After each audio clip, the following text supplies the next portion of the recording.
Hi guys! Welcome to my channel, and today gagawa ako ng mango with yogurt, Yakult Chia.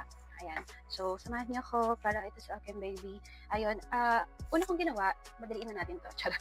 Ito, Yakult, na nilagyan ko ng chia seeds. Yan. Wala naman siyang measuring. Ang kailangan nyo lang is, syempre lalagyanan, binabad ko siya overnight. Yun. Tapos, kailangan pa natin ng isang baso. And yung sa mangga, kakat ko lang siya.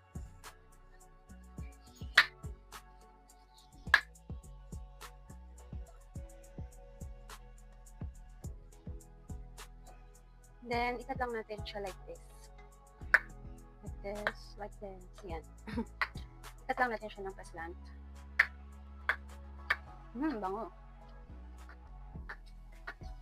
Tapos, ilagay muna natin yung unang pisngi ng mangga. Ito. Log. Arty kasi. Yan. Ito na siya.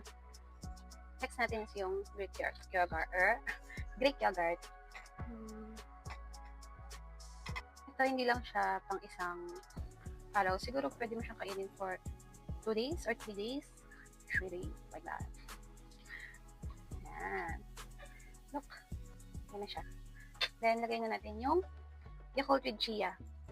Transfer lang natin like this. Diba? Panis.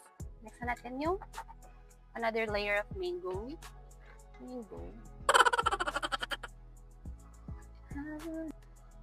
Yan. Importante ito sa ating mga preg kasi kailangan na nutrients ni baby. Pero syempre, hindi lang naman tip sa mga preg. Ito na siya. Wow! Haluin natin.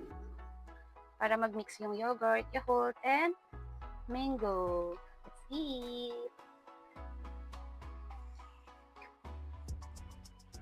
Wow!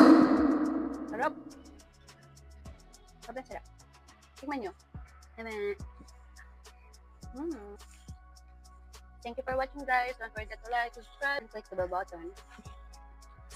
Am I really that much to handle? Breaking these niggas down like a camel. You don't really know you.